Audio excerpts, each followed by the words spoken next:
So I'm about to record a podcast, right? And here's how we're going to do this podcast today, right? I don't know if this cut is going to be for Patreon or if I'm going to put the whole thing out for the rest of the world because, like, usually here's what I do, right? I'll be like, I'm not talking into this microphone,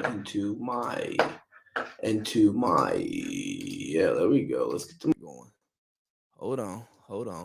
There we go. That's going to sound better for y'all. But here's the thing, right? I don't know what I'm going to do with this podcast because I don't know what level of filter I'm going to have. And I'm not going to limit myself today. Why? Because I pre-record these shows, so I don't have to.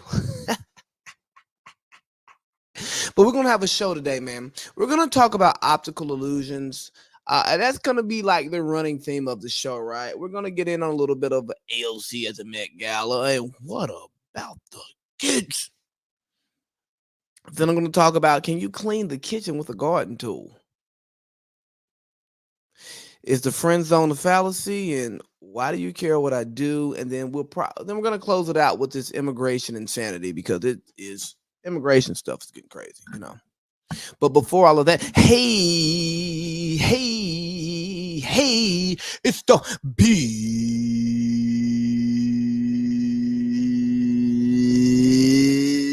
baby, and I'm back.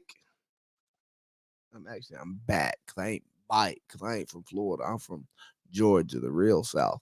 But I'm back, and I got them Bobby Portis eyes. I got them Sonny Sims eyes. Watch out now. But anyways, man, so optical illusions, right? Let's talk about an optical illusion. What in the world is an optical illusion? Something that deceives the eye by appearing to be other than it is. And I think we live a life of so many optical illusions. And that's why that's going to be the theme of today's podcast. So often we think something is something and it ain't that.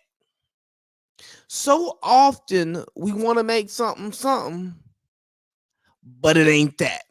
And so what inspired this conversation for me is now that Aaliyah's music has been released on streaming platforms, and I mean it's two of her albums, her self-titled album Aaliyah, and what's the other album on there? I don't want to be disrespectful. And One in a Million. Your love is a 1 in a million. It goes on. Yeah, all of that. But here's the thing, man. I love Aaliyah's music. I think it's absolutely great music. But I could always listen to it growing up. My mama never said, you better not be listening to no damn Aaliyah. You know? But let me put on some gangster rap music, some hardcore rap music. Oh, you don't need to listen to all that hippity hop, all that MF this, all that GD that. And I go, okay, well, maybe you're right, but do you not hear what's in some of this R&B music? Like when you listen to Rock the Boat, work the middle, change positions. Now stroke it, baby, stroke it for me. Like she's talking about getting her boat rocked. But it was okay because of the presentation. And that's why I talk about we live in this world of optical illusions. Because we care about the presentation, but we really don't care about the content of what's going on, right? So if the presentation is good, if it looks good, it smells good, then by golly, it tastes good. But I beg to differ. I'm a content guy, right? The appearance, I mean, if you're a woman I'm trying to date, that matters there. If you don't look good to me, you probably won't know my name. But that's me. I can be shallow in that place, and maybe I'm missing my blessing because of it. I'll accept that. But we'll get into that a little bit later on the podcast. But see, we live in these optical illusions because we care so much about what things look like on the surface, right? But we're not actually caring about the true substance of what's going on. And I think this is best exhibited by cancel culture. Because if somebody has a bad tweet from yesteryear, if somebody is not as woke on a stance as they should be, if they're just a little bit, antiquated in their ways of thinking, we go, oh, this person's terrible. Instead of taking the time to getting to know that person, understanding that human being, and maybe providing education for them, you go, oh no, I seen your tweets. I know what you think. I know what you feel. Well, did you ever think about the context of those tweets? Could that tweet have been a joke? Could this person have been like ignorant 17 years ago, 7 years ago, 7 months ago, but now have been educated, so they're a better person? Optical illusions. So instead, what we do now is we don't really speak what we truly feel. We say the things that are okay, that we won't get in trouble for, and we think that's fine. It's just like the music conversation I was talking about. I couldn't listen to no gangster rap while my mama was around, but she would have no problem with me listening to Aaliyah talking about rocking a boat and work in the middle and changing positions and stroking for her.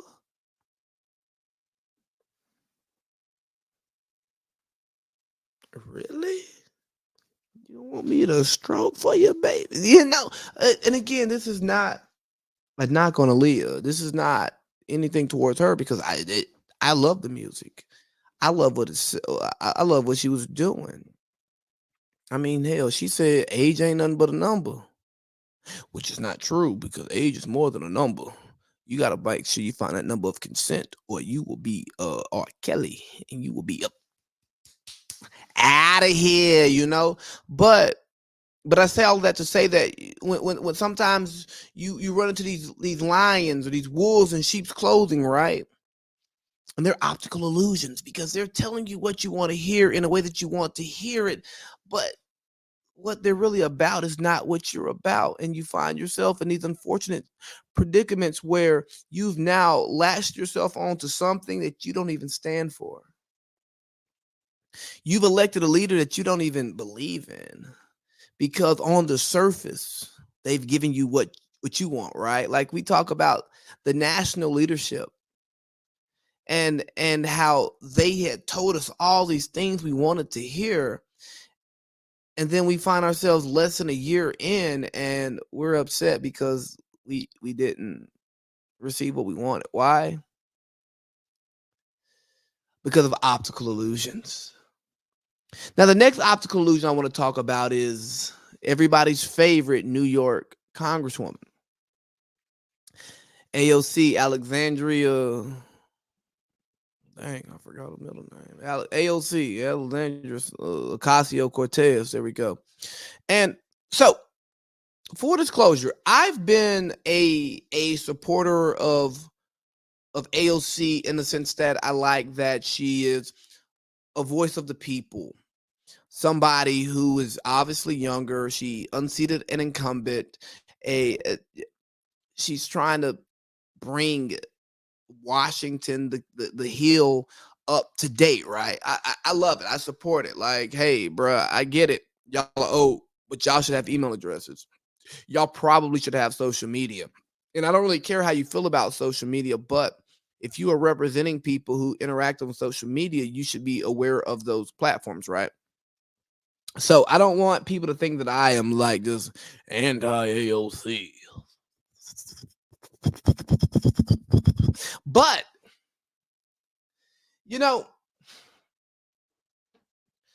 great movie quote is you either die a hero or you live long enough to see yourself become the villain. And I think AOC is gonna mess around and live long enough to see herself become a villain.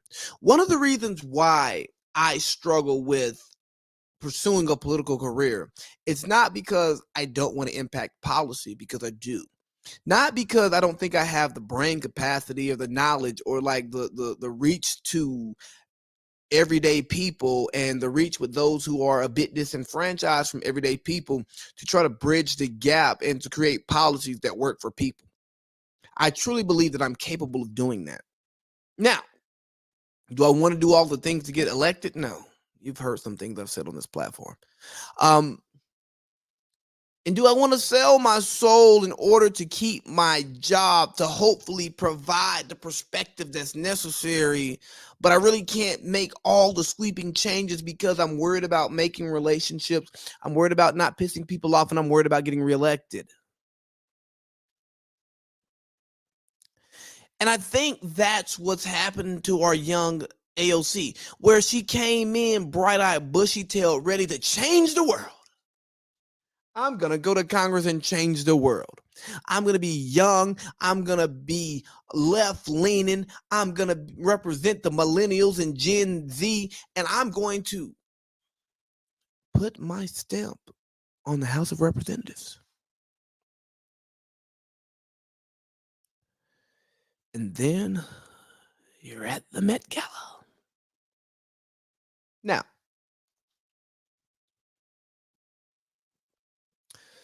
I've never been to the Met Gala, but what I hear, a ticket is $35,000 a pop. So, AOC, as somebody who's from the struggle, who's where the people come from, did you buy that ticket or was it bought for you? If you bought it,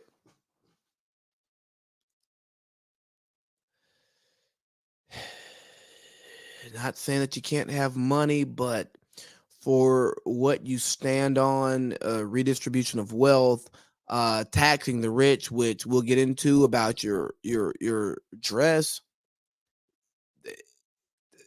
that kind of like conflicts with what you're saying. It's kind of like an optical illusion. And then if you didn't buy it, it was given to you. Well, who bought it? And what was the price? What the price? You know what I mean? So when I see this, I go, oh boy, she came to make a statement to the rich people about taxing the rich people in New York, where people are taxed to hell. Not to say that taxing is fair, because I think it's not. I think the rich people could afford to be taxed a little bit more than they are. I also am not mad at you for making a statement in the building in which you made the statement. But the problem that I have with it is you're in a liberal echo chamber at the Met Gala. All of you are there with your mask off because you have been vaccinated, as you should be, but you're making the help wear a mask because oh, whoa, you got to wear a mask because no one knows who you are, and yeah, we got to stay safe from COVID. But me, oh no, they know my face, they got to see my face. It goes into some of this COVID hypocrisy that we see. Like, oh no, you want to knock people for being places unmasked, but they're unmasked. Not to say that AOC has done that, but I'm saying like her following, the super liberal people out here, take that up. But then allegations come out that the designer of your tax the rich dress is a rich that's not being taxed, or was being taxed but not paying the taxes.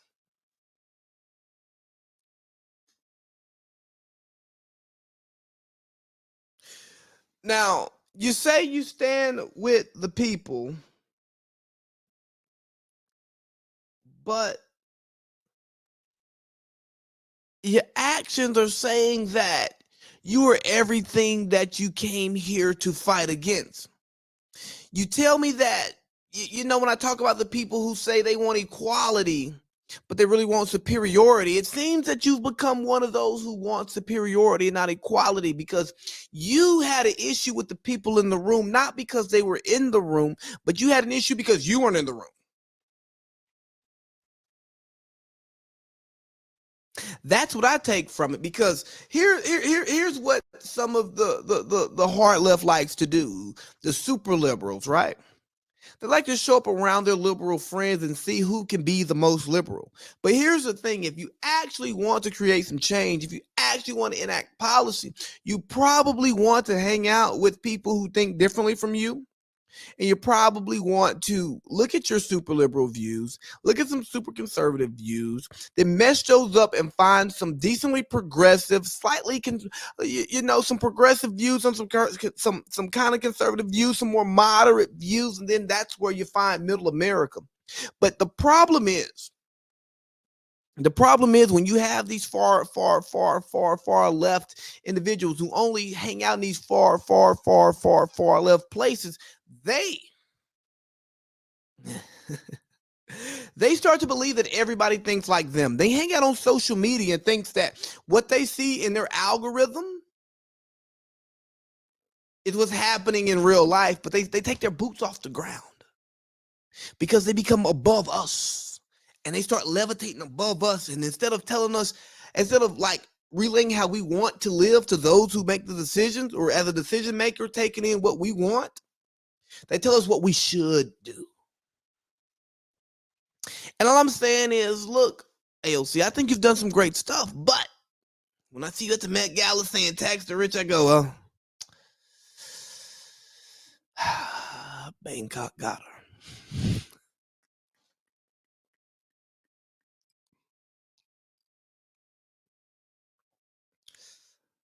Not to mention, Congress was upset. Apparently, that gift is a bit too much money that's acceptable by Congress.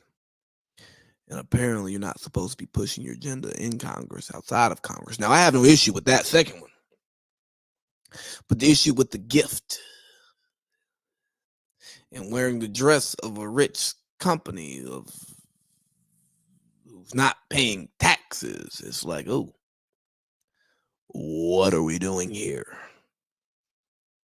Here's the thing, man. Help me help you. Help me help you. Because I believe that politics corrupts us all. And I believe that anybody can be bought at the right price. And here's the thing. If you're for sale, just tell me you're for sale. Just keep it funky with me. Don't be an optical illusion. Let me see what I actually see. I want you to be what I see. I don't want to see something and you be something else. And that's what I'm afraid of. So if you're being bought, AOC, I just hope you're being bought for the right cause at the right price. But what about the kids? Holla at you, baby. But what about the kids? Holla at you, baby. Holla at you, baby. But what about the kids? Holla at you, baby. Holla at you, baby. I say what about the kids because, I mean, I see so many people worried about what the kids are going to think about Lil Nas X.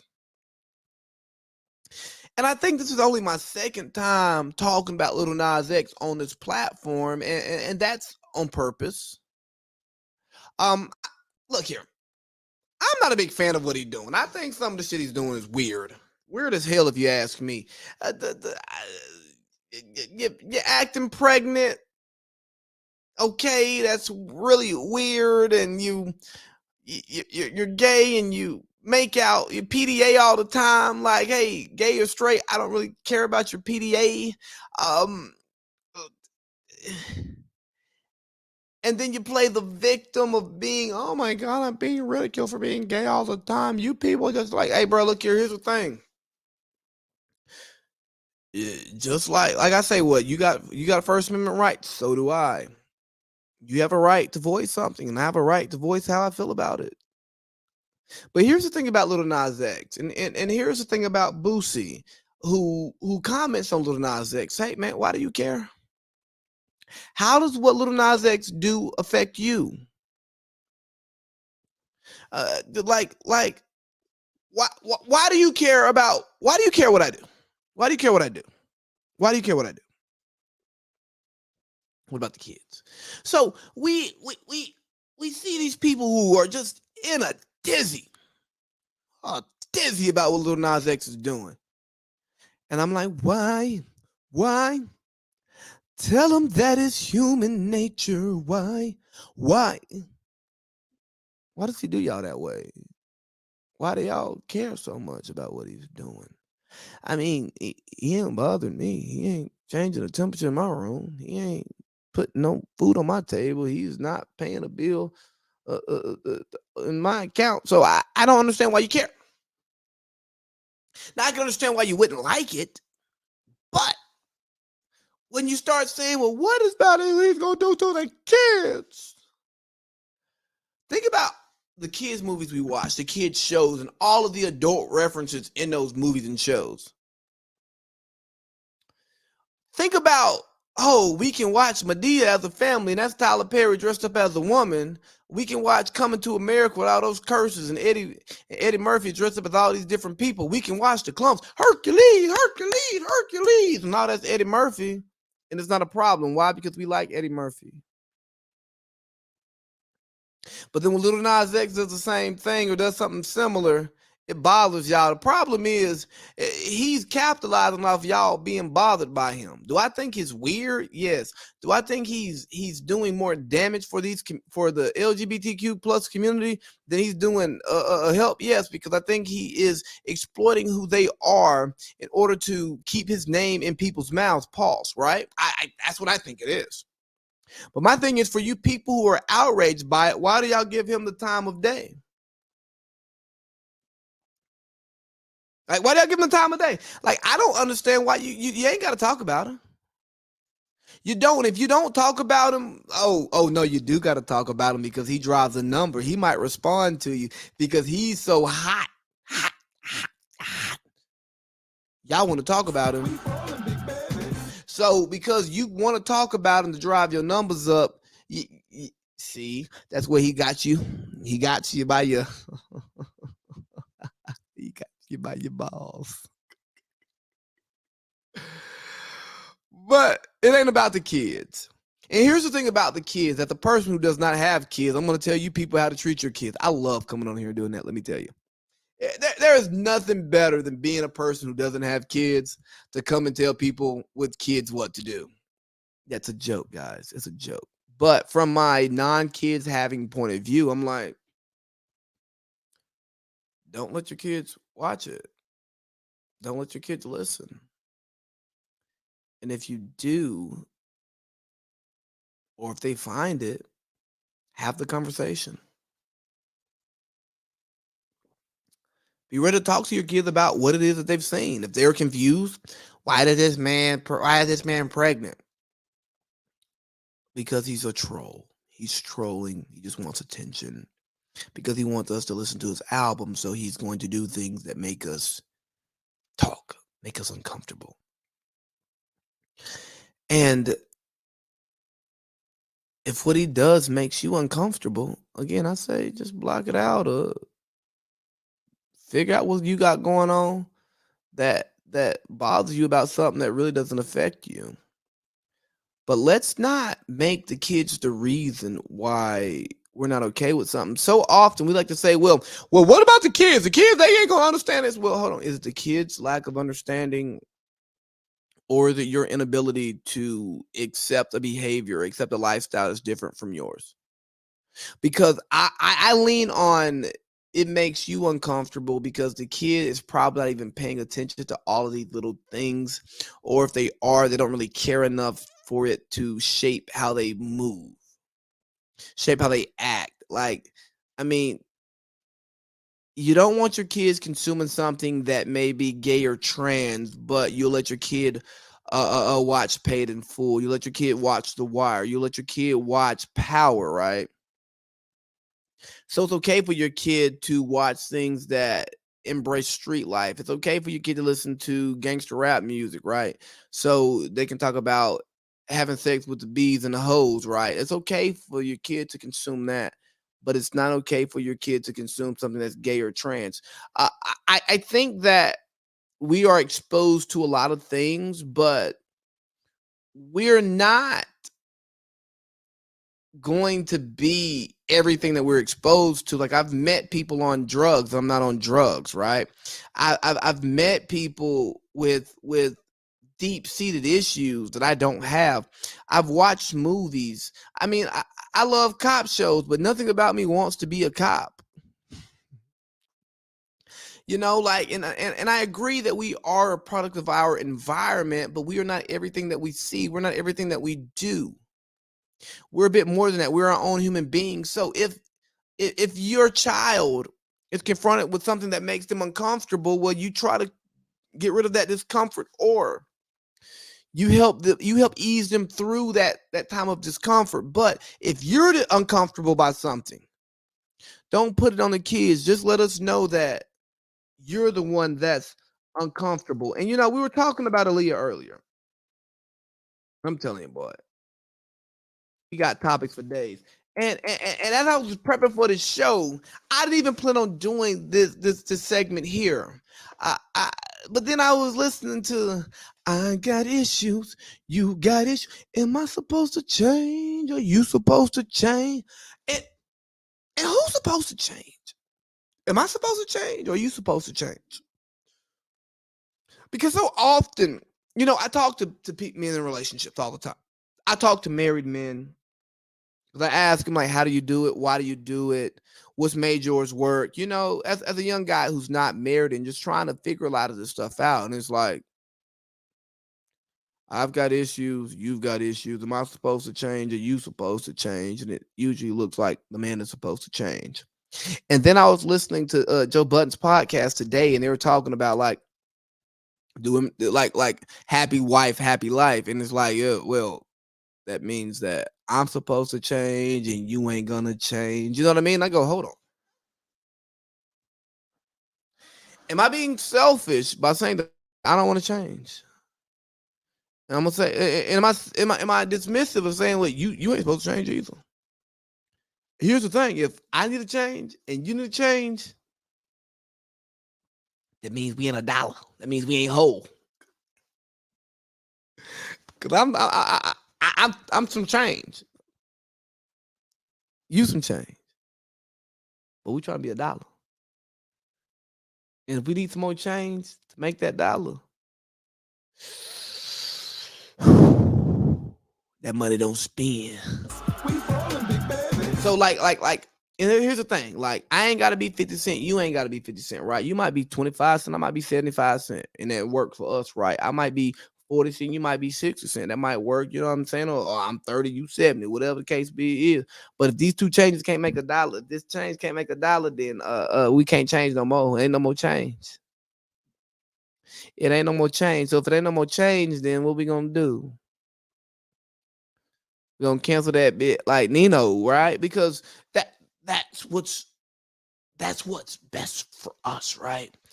And this ain't a full topic. We're gonna talk about Brittany Renner. Because for one, I saw some of the stuff she put out, and besides the fact that she is beautiful, I thought she had some valid points. And what she was talking about. So let me no, I don't care about my insights. Let me find this video here. I'm IT, one man band. Let me find this. Where we at? Where we at?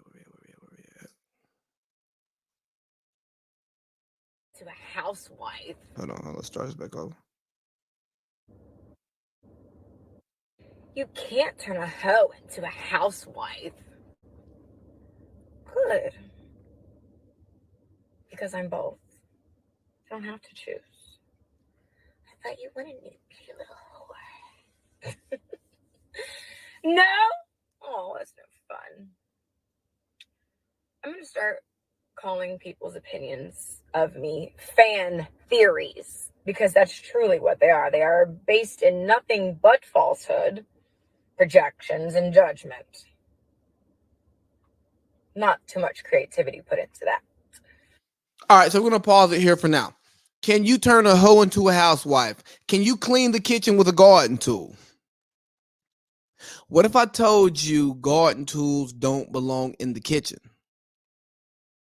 What if I told you you can have a garden tool to work your garden, and you can have a nice sponge to clean your kitchen, or a good mop or a good broom, right? Two things can be true, and it doesn't mean that they are mutually exclusive. So that's what I want to hit with. Can you turn a hoe into a housewife? No. What if she or he lives a certain life when they're single versus when they're not? Am I supposed to change? Are you supposed to change? No. See, that's the thing. We don't always have to change. We don't always have to apply these titles, these labels on ourselves. Because you can go and be single and do whatever you want to do. You can be thotting it up. But then the second you find the person you want to be with, you can be like, I'm at home. I'm here. I'm here to make you happy. I'm here to make us happy. I mean, for God's sake. You can be the ass man while you're single, but then the second that's over, you can be the married man. And so often we want to like put people in the boxes, but we don't want to properly contextualize these optical illusions I be telling you about. These optical illusions, like you think just because somebody is having the time of their life while they're single, that means they're going to do that while they're with you. No. What if I like you? What if I care about you? What if I enjoy your time, your presence, your company? Guess what I'm going to do? I'm going to make decisions that allow that to happen within the confines of the relationship that we discussed. And you know what I mean? Because every relationship is different. But the fact that we think that you can't turn a hoe into a housewife or all niggas ain't shit is just bullshit. You know what I mean? I think it's bullshit because that is just you projecting your experience because you actually tried to turn a hoe into a housewife. See, you can't do that. No, you can't turn a hoe into a housewife. What you got to do is you got to be like, can I use this garden tool to work my yard? But do you also have a sponge I can use to wash my dishes? And you be like, whoa.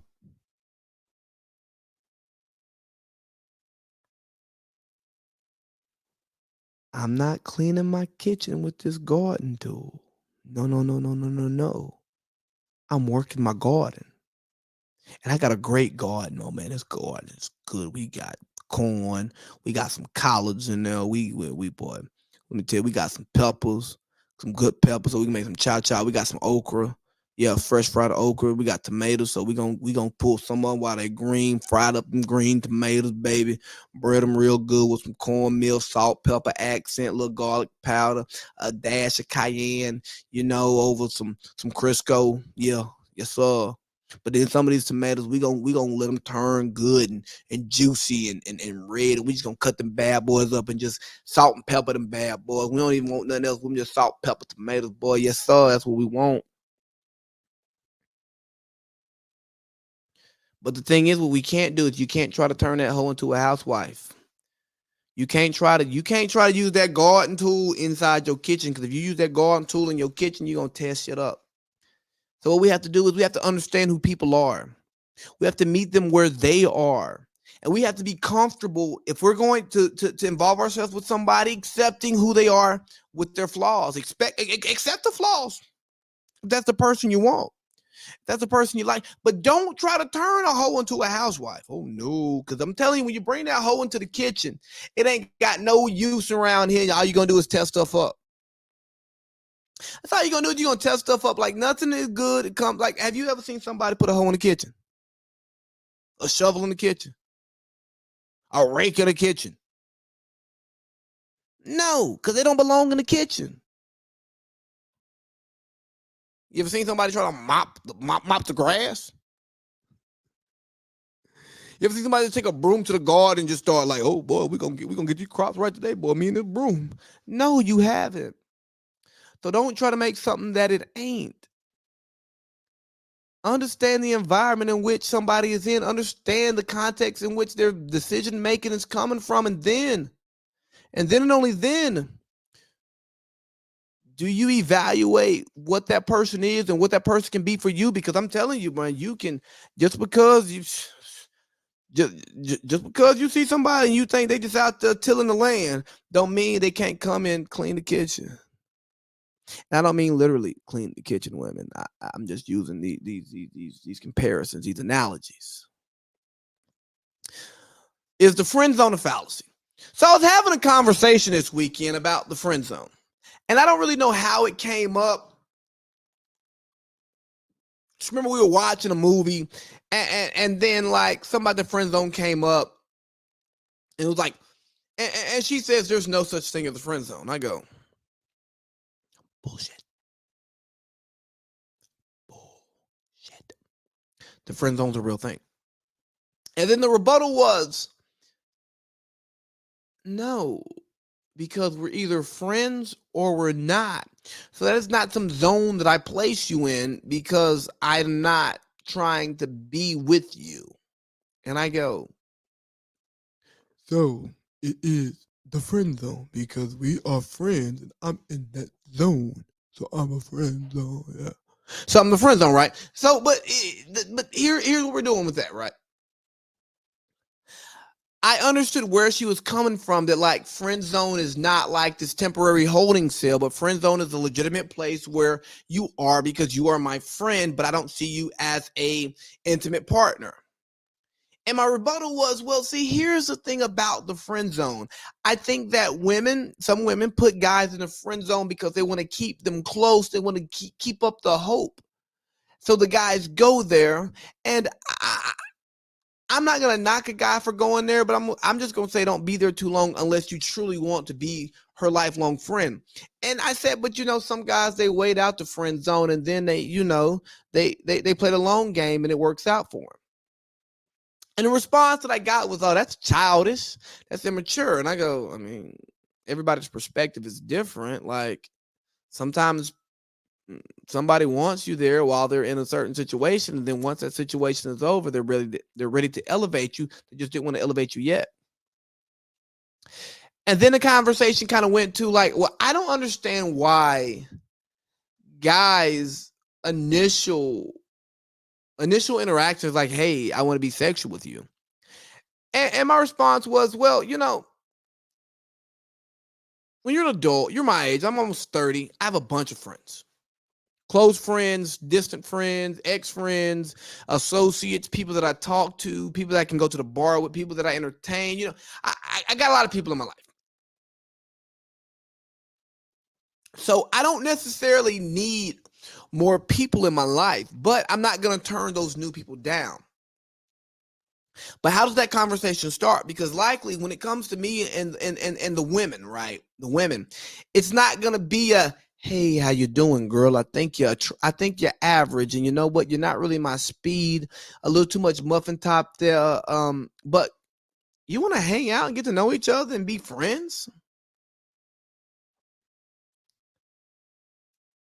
That's not typically how it works. But what I've seen work is, hey, I'm trying to get to know you, blah, blah, blah. Y'all talk to each other. Y'all catch a decent vibe. But for whatever reason, it never gets past that. And you go, oh, you cool people. I don't mind kicking it with you. I can kick it with you. Or you meet through a group of friends and you go, oh, dang, you pretty cool. Yeah, I rock with you, dog. You know what I mean? Yeah, shawty, you pretty cool. You know what I mean? But is the friend zone a fallacy? Because we've been talking about these optical illusions this entire podcast, and I'm not going to say that the friend zone itself is an optical illusion, but I think that the persona you take when you're in the friend zone is another optical illusion. Because if you accept the friend zone and you really don't want to be friends with that individual, you are indeed an optical illusion. If you're putting that guy in the friend zone just because you want to keep him on deck, You know what I mean? But you're not ready to put them in a batter's box. Then that again is an optical illusion because you're not really friends. You want to be a step above friends, but you're not actually caring about each other as if you are friends. And here's the thing. There's nothing wrong with that. There's absolutely nothing wrong with that. Hold up, baby. And I say hold up because the thing is, people will tell you that, oh my God, you are so misleading. That is messed up. How could you ever do that to your actual friend? Men lie, women lie, numbers don't. I mean, shit. People gonna do stuff that's comfortable for them. Am I supposed to change? Are you supposed to change? Nah, man, we're gonna do what's convenient for us when it's convenient for us. And I'm okay with that. But what I would caution people is just to understand that, hey, look here. If you get stuck in a friend zone that you don't want to be in, you just let that person know what you're trying to do. Or hey, if you're trying to put this person in the friend zone or you're just trying to put them on hold, just say what it is. Like, hey, here's what I would like from you, but right now I'm in a place where I can't do that. Because the last thing you should be doing is faking friendship, and then y'all actually become like friends, but it's still a weird friendship because like you don't know how to navigate and move and stuff. But to the person who says the friend zone doesn't exist and it's like a maturity thing, you're wrong. And I saw this post, and it was similar to this conversation that I was having, where it's like, I wish people would get to know me for who I am instead of what I look like. Well, how in the world do I get to know who you are without knowing what you look like, right? You know, the first thing you see on somebody is their physical appearance. You know, there's this crazy thing that you don't actually get to see their soul. You don't get to see their morals, their values. You don't get to see how they move and all of that stuff before you see what they look like. So for all of you who are just bothered by, oh my God, somebody's judging me off my looks, I should be judged by more. Well, maybe you should be, but I'm going to see what you look like first. And I'm not going to know who you are or how you act until I get the chance to get to know you. But guess what? I'm not Steve. I'm not Stevie Wonder. I'm not Ray Charles. I can see you. I can see clearly now. There's no rain. So I'm going to judge off what I see first. And then I'll actually get to know you when we take some time. Take some time. But we got to be patient for that. And for those of you who want to be judged by the content of your character, but not by what you look like, you got to wait. You got to be patient. You got to be patient because I'm going to see the color of your skin. I'm going to see the way your eyes look, your hair, your face, your nose, your lips, all of that, your body. I'm seeing all of that before I get to know you. And should I base what I feel about you based off of what I see strictly? Absolutely not. That's shallow. That's terrible. But if you think that I am supposed to care about or get to know who you are underneath your clothes, underneath your skin, without actually getting to know you, that's stupid. And I don't even like to use stupid on this platform, but it's absolutely stupid to be like, people should get to know me for who I am. Well, how many people are you allowing in? How many people are you letting have a conversation with you? And like, when people try to talk to you, are you pushing them away? If so, why? What's your reason? Is it because of their appearance? Because if you're not like, I mean, if you don't know somebody and they want to have a conversation with you, they want to get to know you and figure out if they could be friendly with you or be friends, you know, and you're judging them off of their appearance and you're not allowing them in, then you're doing the same thing you don't want people to do to you. But oh shit. Here comes an optical illusion. The illusion that you are better than society, that you are one of the few people who are not shallow, who don't care about appearance. You only care about what's inside somebody, but you don't really take the time to get to know what's inside of people because you're never the person who initiates that conversation like, oh, let me get to know this person. I didn't even think I was going to go in on that on that topic like that. I really didn't, but it was just like it's just sickening. It's just annoying to be like, I wish people got to know me for who I am. Well, how can I get to know who you am without knowing what you look like? Now, if you don't look nice to me, should that stop you from getting to know you? It depends on what I'm looking for. And if that's what you're bothered by, well, I'm gonna say everybody. I'm gonna tell you. I ain't gonna say it's right, but am I supposed to change? Are you supposed to change? Okay, let's get into our last optical illusion. Come on, come all to the great United States of America. Yeah, freaking right.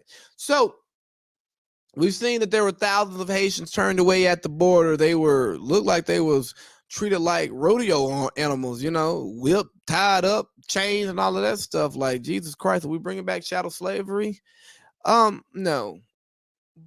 And the current administration was like, yeah, nah, bro, y'all got to get up out of here. We ain't got no space, bro. Seats taken. And that kind of goes against everything that we thought we'd be receiving, because it's like, hey, if you are coming from a troubled place, come to America. Not with the two. We're gonna come to America, the first one, the when Eddie Murphy was young, the file one, not to come to America. No, we don't want to come to that amendment. No. But here's the interesting thing about that, right? And where I think people are getting upset. For one, you got people like really getting like look like they're getting whipped like on men and horses like it's 1847. But we've opened up our borders to Afghan refugees, which I have no issue with. But then we see all that's been going on in Haiti as of recently. And it's like, hold on, we can't open our borders to these people? Well, why not? What's the criteria for being a good immigrant? Now, I can sit here and say we shouldn't let everybody into our country because maybe they don't add value to our country. So why the hell would we bring them in? But I don't think that's our public stance. I think our public stance is we are the land of opportunity. So when people come here looking for an opportunity, we should let them in if they're good people. Well, what are good people? I told you good and bad is subjective. Like it's about your circumstances. So what do we do? I don't know, but I just think this immigration issue is freaking insanity because we pick and choose what's okay and we don't really care about, I don't want to make it a race issue today. I don't. I truthfully don't, but because people say, well, they're letting the brown people in. Well, they're not the black people. I mean, has anybody been treated worse than the black people in America? I don't think so. Hell, I lift every voice and sing. I'm trying to lift my voice and sing, but I ain't hearing her. Earth or heaven ring. Shall I ring with the harmonies of liberty? And I can't rejoice. I can't let that rejoicing rise high to listening skies, because I mean it ain't sound like the rolling seas. Sing a song. Well, I'm gonna sing a song for when I see the Haitians getting beat. Like, what's the criteria for a qualified immigrant? Who can seek asylum here in this country? I mean, I read that they're allowing thousands of those Haitians to seek asylum here. Thank God. But like, what qualifies a good immigrant? And if we're going to have if we're going to allow immigrants in, I mean, I don't know, man. I just think this immigration thing is so sticky. If you're just like, yeah, no, bro, all America, nobody's welcome here, don't come. I'll be like, okay, that's our stance. But that's not been our stance, because what we have done is we've exploited the hell out of immigrants. We've worked them to death, and we've paid them pennies as a country. Yeah. We've done that. And then we've picked and chose who we allowed to be citizens. And I mean, if we're gonna sit and act like we are trying to actively stop people from coming to this country illegally, I would just disagree. There's too many ways to get over here. So all I'm asking for is fairness and consistency. If you want to shield one group of people from mistreatment in their home country, make sure you do that same to other people who are seeking mistreatment from their own country. Because if this is the land of opportunity, if this is supposed to be the land of milk and honey, if this is supposed to be America, America, God shed His grace on thee. If we're asking for God's grace, we better give our grace to those who want to come here,